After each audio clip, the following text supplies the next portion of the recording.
Dieu d'amour, merci pour ta parole. Tu nous révèles les choses cachées de ta parole, tu nous révèles tes intentions. Tu nous révèles ce à quoi tu nous appelles, afin que nous vivions pleinement en Jésus-Christ, corps glorifié, et qu'ainsi nous devenions à l'image de ton Fils bien-aimé. Nous devenions semblables au Fils premier-né d'entre les morts. Merci pour ce but vers lequel le Saint-Esprit nous attire, nous appelle à marcher. Oui, tes paroles sont esprit et vie. Jésus est notre pain de vie. Alléluia. Que nous devenions ainsi une même chair, un même corps. Au nom de Jésus, j'ai prié. Amen. Bien-aimés, j'ai vraiment une bonne nouvelle à vous annoncer, à vous partager, à poursuivre. Dans l'évangile de Jean, chapitre 6, j'aimerais attirer votre attention sur le verset 35. Jésus leur dit, parlant à ses disciples, « Je suis le pain de vie. Celui qui vient à moi n'aura jamais faim, et celui qui croit en moi n'aura jamais soif. Je suis le pain de vie. » Et me reportant plus haut, c'est-à-dire au verset 27, Jésus dit ceci, « Travaillez, non pour la nourriture qui périt, mais pour celle qui subsiste pour la vie éternelle, et que le Fils de l'homme vous donnera. » Il n'est pas dit que le Fils de l'homme vous donne, c'est-à-dire dans le temps présent où Jésus s'adresse aux disciples tandis qu'il est dans le plein exercice du ministère, de son ministère sur la terre, comme au ciel. Jésus dit bien que le Fils de l'homme vous donnera, car c'est lui que le Père, que Dieu lui-même a marqué de son sceau.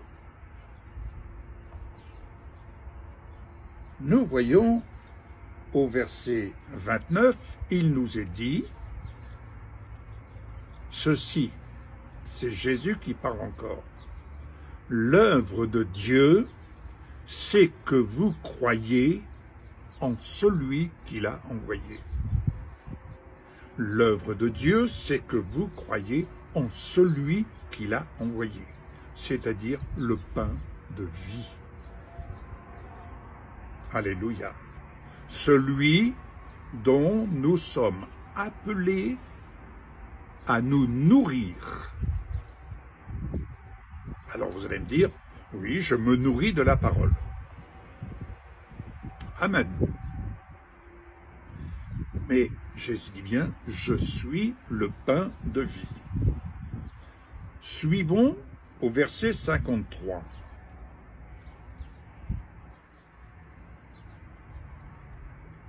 Pardon, verset 50. Jésus dit, c'est ici le pain qui descend du ciel, afin que celui qui en mange ne meure point. Un instant. Je veux attirer votre attention, éveiller en vous ce qui vous semble impensable, je dirais même inacceptable pour votre raison. Romains 2, 7. Je répète ce verset que j'ai déjà eu l'occasion de dire. Il réserve la vie éternelle à ceux qui, par la persévérance à bien faire, cherchent l'honneur, la gloire et l'immortalité. Je reviens ici, Jean 6, verset 50. C'est ici le pain qui descend du ciel, afin que celui qui en mange ne meure point. Je suis le pain vivant qui est descendu du ciel. Si quelqu'un mange de ce pain, il vivra éternellement. Et le pain que je donnerai, c'est ma parole? Non, c'est ma chair. Bien-aimés, entendons ce que Jésus dit. Entendons. Ne faisons pas la sourde oreille et n'essayons pas de contourner les choses. C'est Jésus qui nous parle. Le pain que je donnerai, c'est ma chair.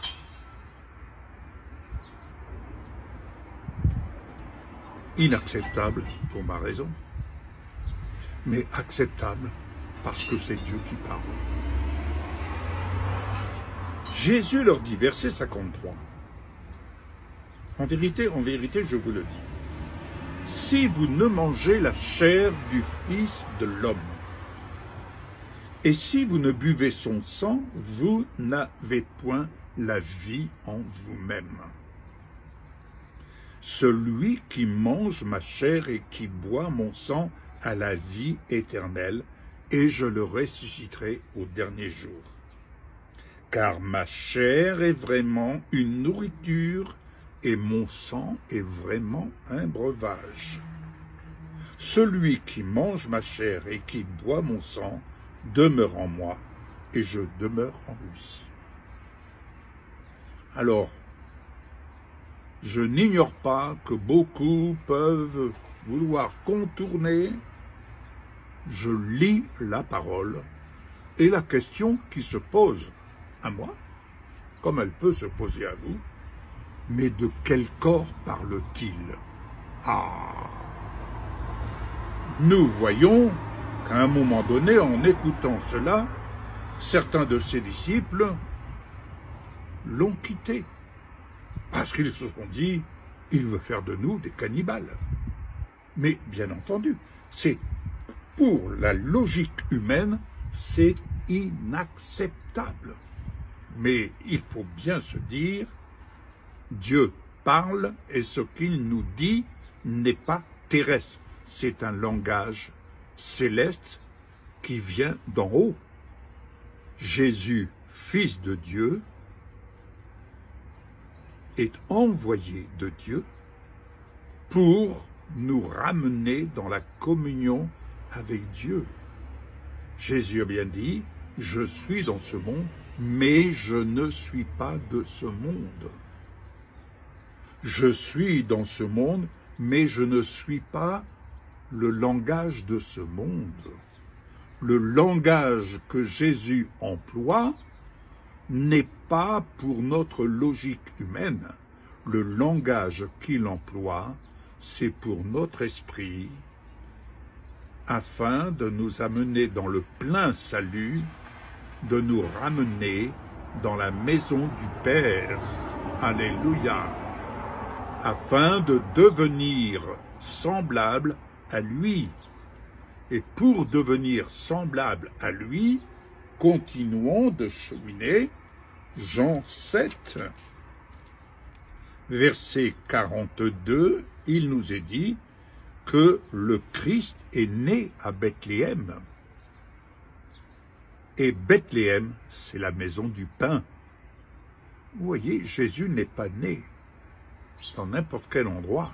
Il est né dans un endroit spécifique, conforme à son identité. Le pain du ciel. Il est né à Bethléem, la maison du pain. Donc, Jean 6, 53, mais de quel corps parle-t-il? Oui, de quel corps nous parle-t-il? c'est sa parole. Mais j'étais comme vous, mais bien entendu. Je me suis dit, ah ben sa parole est ma nourriture, mais bien entendu. Mais à l'époque où Jésus parlait, les disciples n'avaient pas toutes les Écritures, là comme nous l'avons aujourd'hui. Ils avaient des parchemins. Donc, de quel corps parle-t-il? Éphésiens, je reviens avec Éphésiens, parce que vous savez, Jésus, je vais vous dire ce que l'Esprit de Dieu m'a dit, me disait ce matin, me disait, dis-leur que Jésus ne vient pas rechercher des pentecôtistes, des catholiques, des protestants, des évangéliques, des méthodistes, des adventistes. Mettez ce que vous... Non. Jésus ne vient pas rechercher ceux-là qui s'identifient à tel ou tel mouvement. Non. Jésus vient rechercher son épouse. Et son épouse, elle est faite de pierres vivantes que chacun d'entre nous qui avons accepté l'alliance de Jésus, reconnu l'alliance de Jésus que Dieu nous offre de vivre pour notre plein salut et pour lui appartenir et pour venir dans sa présence, eh bien, le Seigneur vient rechercher des hommes, des femmes, c'est-à-dire vous qui avez accepté Jésus dans votre cœur, dans votre vie, et qui en faites votre vie, mais qui en faites quelque chose de plus profond. Vous allez comprendre, vous allez comprendre. Autrement dit, n'oubliez pas que la parole de Dieu nous dit que dans le ciel, il n'y a plus ni homme, ni femme, ni juif, ni grec, ni... Non, il y a tout simplement, écoutez bien, Éphésiens 5, je vous lis simplement ce verset.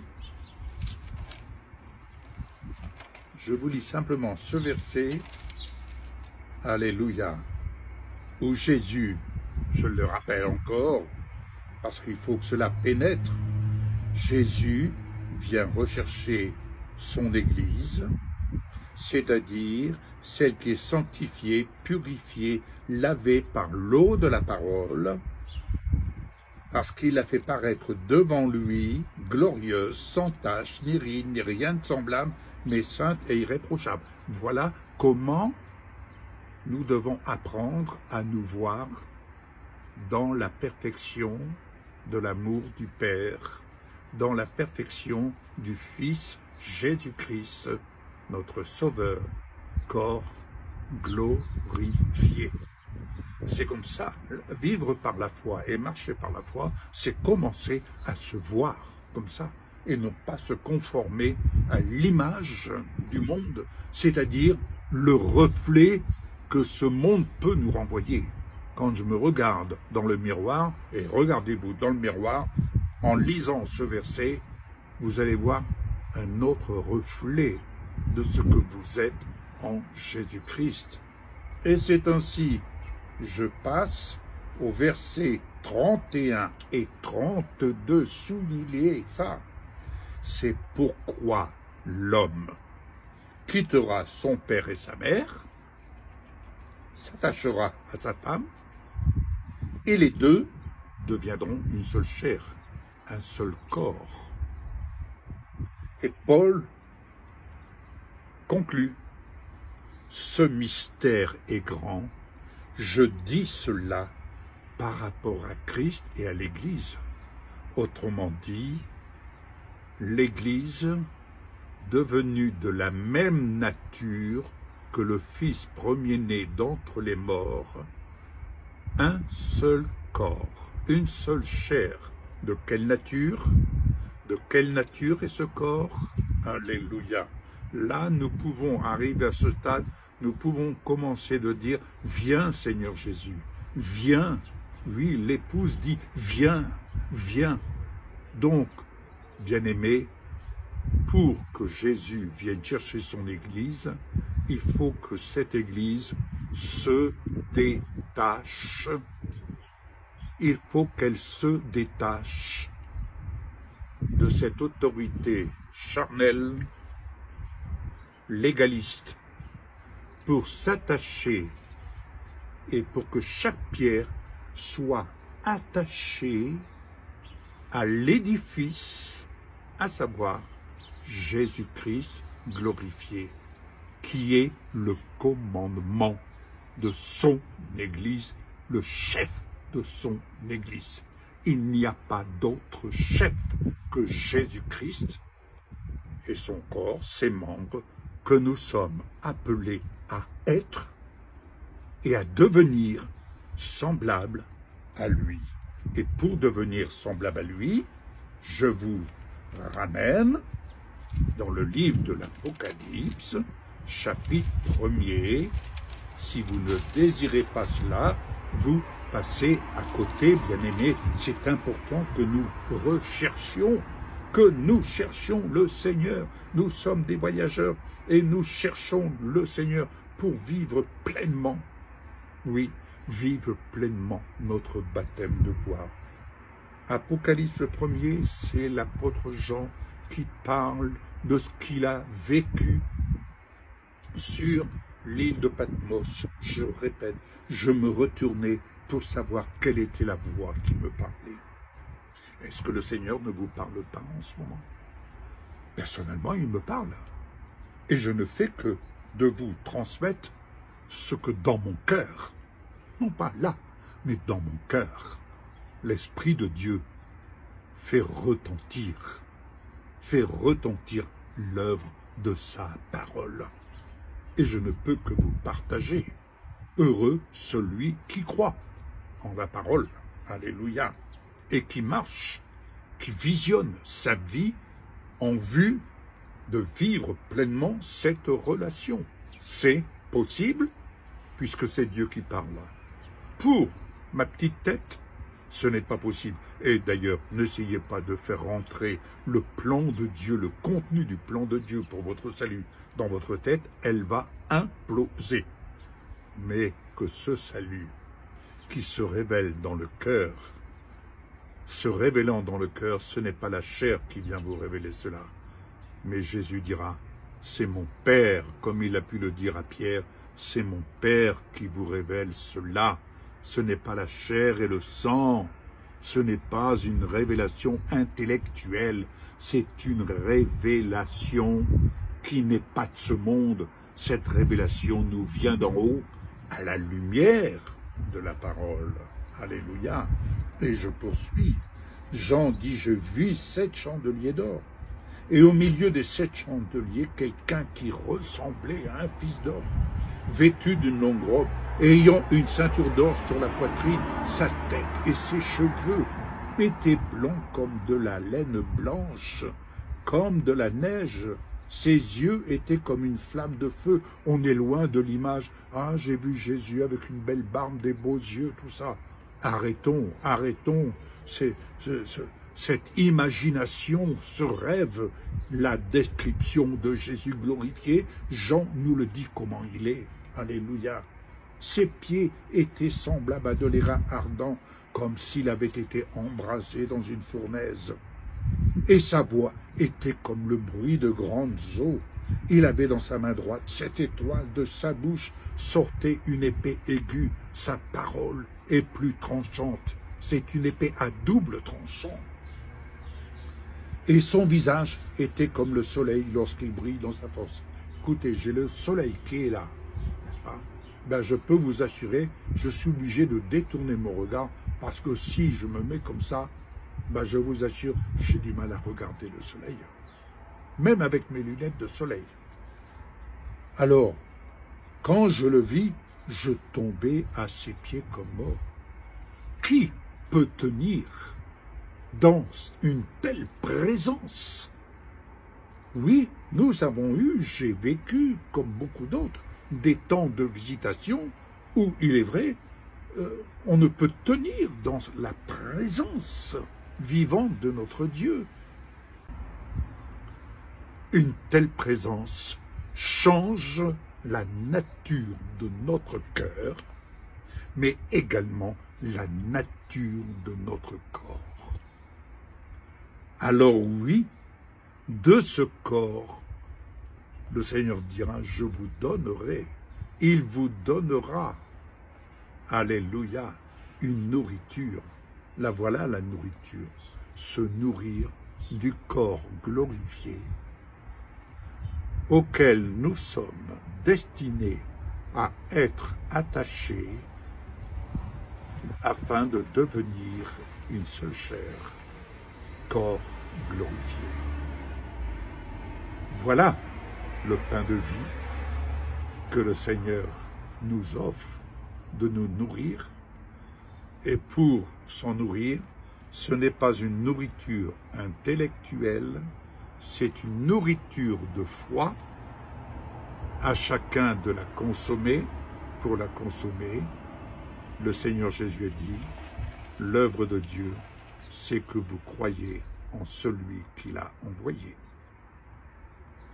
Qu'il en soit ainsi pour vous, bien-aimés. Je prie afin que l'Esprit de Dieu puisse accomplir son œuvre en chacun d'entre nous, comme il l'accomplit dans ma vie personnelle. Et si je devais dire, voilà la destinée vers laquelle je marche. Béni soit le Seigneur. À très bientôt.